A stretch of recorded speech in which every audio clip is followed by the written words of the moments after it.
Hey guys, welcome back to Fun Fishing with Jerry.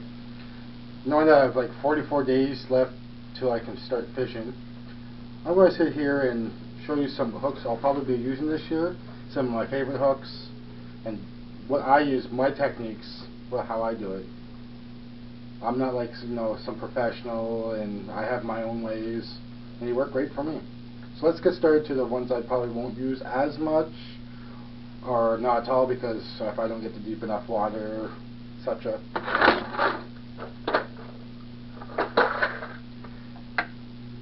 This one right here is my wife picked out the other day. It's I guess you can call it like a perch colored spoon.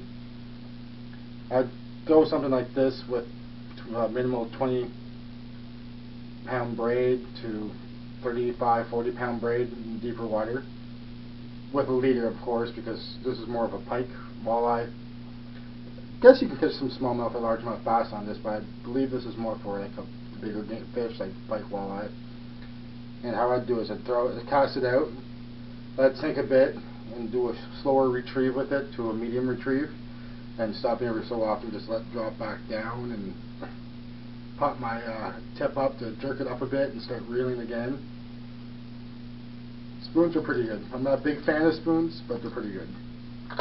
Another one I'll be throwing this year more often, more like calmer waters, not really much moving waters.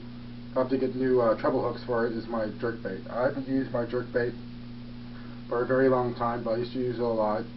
And I don't know on this camera if we can show, but right here, all right in here is all teeth mark. From like, I've caught bass on this, but I've caught actually a lot of pike on this, believe it or not. Knowing that's a bass hook, but they say though any hook can catch any fish, and I know that for a fact.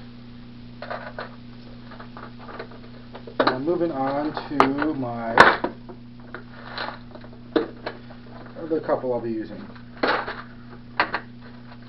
Spinner. I don't use much spinners, but I've been watching a lot of people using spinners, and I might be starting to be getting into spinners. They're great for bass, pike. My dad, he's even caught a walleye on one of these spinners, and I've seen people catch muskie on these. Believe it or not, it's quite weird to me to catch a muskie on one of these, but it's nice. It has a Trokar hook on it. Actually, this was actually handmade by a guy just outside of Ottawa. He did all the making himself. He did all the welding and putting all the hook into the weighted area. He puts his name on it, so it's Antic Bait and Tackle. And if you ever come up to the Manitic area, he's on the corner of River Road and Snake Island Road, and he makes a lot of his own spinners, and he puts his name on them. Another one is my Topwater prop. I'd use this with, because you won't be using this on weeded areas, pads, 35 to 60 pound test braid. And how I like to do is cast it out and just hop it back slowly, letting it stop on some lily pads. Then slowly just jerk it off the lily pads. And some people like just reeling it in, but I like just jerking my tip of my rod a bit. It gives it a nice dance to it, and nothing beats topwater. I find the hits you get on topwater hits are excellent. I love topwater hits. It makes your blood go faster, it makes your adrenaline go up. And again, this is by Trokar, and Trokar hooks are one of the best hooks out there you can get.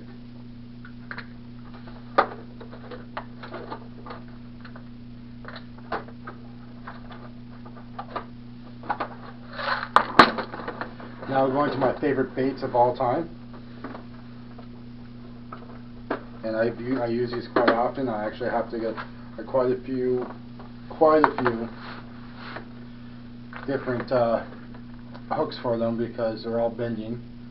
Are my collection of Big O's.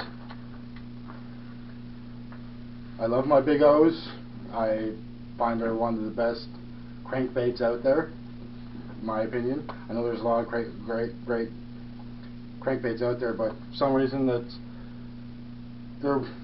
they just come in assortment of colors, and you can use them almost anywhere. Deep water. I know they're shallower running crankbait, but I've used them in deeper water and I've caught good sized pike off of them. I've caught bass off of them. I've even caught walleye off of them. And one of my favorite are the pure white one. Use that quite often. Caught a couple of nice bass. Actually, one of my pictures you see in my intro, I caught one of my big bass off of there. My imitation crawl, that's a nice one too. That'll catch a lot of fish, especially in, I find, with a little bit clearer water. That'll work great. And my tiger and my perch colored. My wife also loves using these as well. These are one of her favorites as well. And then there's when I'm out going to try to do some more walleye fishing, I'll be using my Wally Diver. It's an older Wally Diver. I have to get new hooks on it, but it's never let me down for walleye. And I'd fish that on a 7-foot rod with at least 15 to 20 pound braid or higher. Of course, because you're catching fish with teeth, you want to have a good leader system on there as well.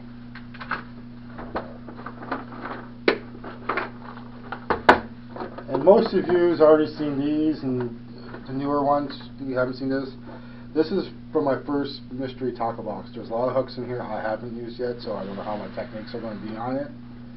But I like it. I like the stuff in it. Like, look at the size of that swim bait. That's going to catch me some big fish. And apparently the actions on this are excellent. Yes, you can catch smallmouth on this, largemouth.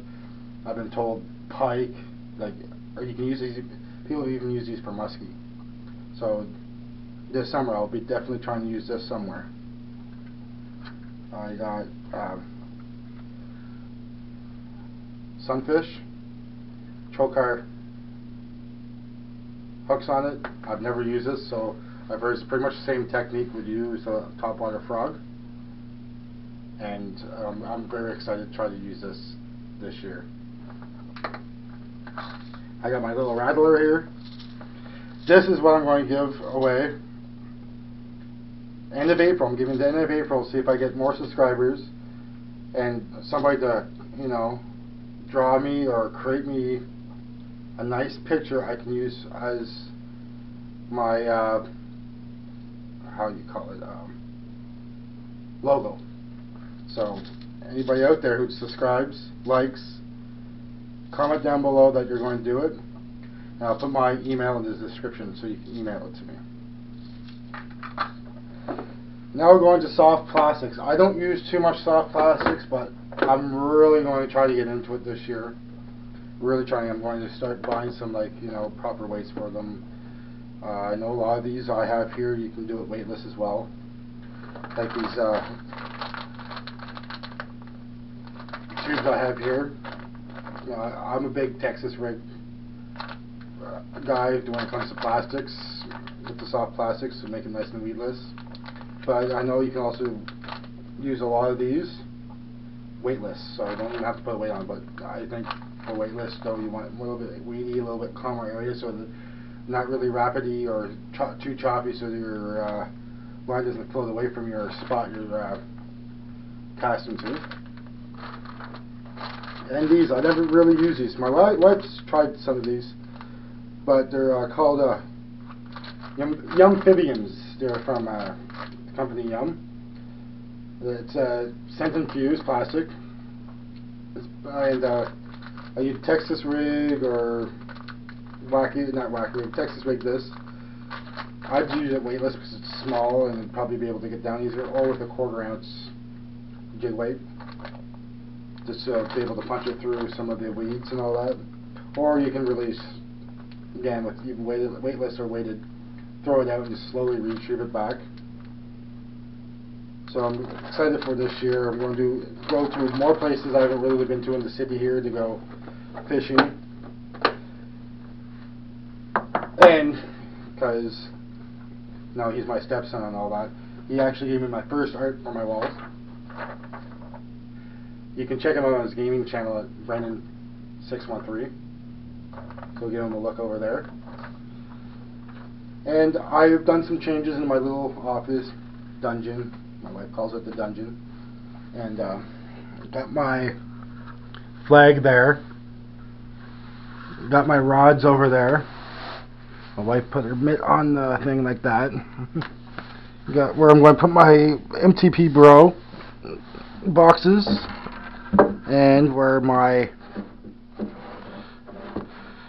picture of my fish I've been catching.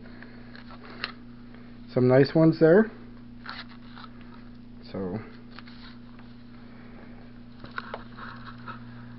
So please hit your subscribe button and like button if you like this video. Better content's going to be coming. Only 44 more days so I can get it there and go fishing. 44 days, that's when walleye reopen here in Ontario. Well, my section of Ontario. So again, please like and subscribe if you want more content. Remember, there's always time for our last cast. I screwed that up. Again, there's always time for our last cast. Thank you.